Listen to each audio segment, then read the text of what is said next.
বৌদির কাছ থেকে বস্তা ভরে ইয়াবা আনত ওবায়দুল কাদের, এমন মন্তব্য করে আলোচনায় এসেছেন লিবারেল ডেমোক্রেটিক পার্টির সভাপতি কর্নেল অলি আহমেদ। বুধবার জাতীয় প্রেস ক্লাবের তোফাজ্জল হোসেন মানিক মিয়া হলে খেলাফত মজলিস আয়োজিত এক গোলটেবিল বৈঠকে তিনি এসব মন্তব্য করেন।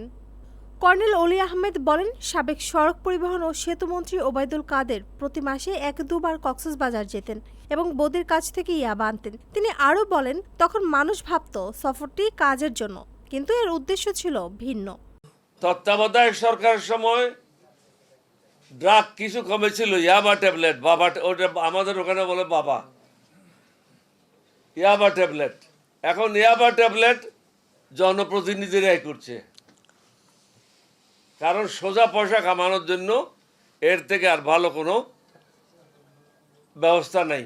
রাতারাতি কোটি কোটি টাকা রোজগার করা। আপনারা হয়তো স্মরণ আছে, ওবায়দুল কাদের প্রতি মাসে 1-2 বার করে কক্সবাজার যাইত।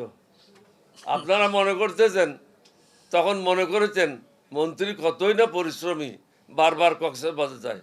বেটা বারবার কক্সবাজার যাও কেন? রাজশাহী যাও না কেন? দিনাজপুর যাও না কেন? কক্সবাজার যাইতো বৌদির কাছ থেকে বস্তা ভরে ইয়াবা ট্যাবলেটগুলো আনার জন্য। এখন কিন্তু এটা পুনরায় শুরু হয়ে গেছে।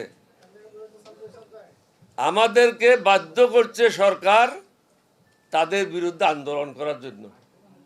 এই আন্দোলন কিন্তু শেষ পর্যন্ত যাবে, সরকার পতন না হওয়া পর্যন্ত। হয়তো সরকার এই সংস্কার, আমরা যেটা বলছি তারা যেটা বলেছিল, এটার মধ্যে কোনো ভিন্নতা নাই। এই সংস্কারগুলি করতে হবে, এই পার্লামেন্টের এই অধিবেশনে করতে হবে। একই বক্তব্যে তিনি তত্ত্বাবধায়ক সরকারের সময় মাদক পরিস্থিতি তুলনামূলকভাবে ভালো ছিল বলেও মন্তব্য করেন। তিনি দাবি করেন, বর্তমানে জনপ্রতিনিধিদের একটি অংশ মাদক সংশ্লিষ্ট অর্থনৈতিক সুবিধা নিচ্ছে। এছাড়াও সংসদের প্রতিনিধিত্ব নিয়েও সমালোচনা করেন তিনি। সংসদে ব্যবসায়ী ও অশিক্ষিতদের আধিক্য রয়েছে, এতে নীতি প্রণয়নের প্রভাব পড়ে।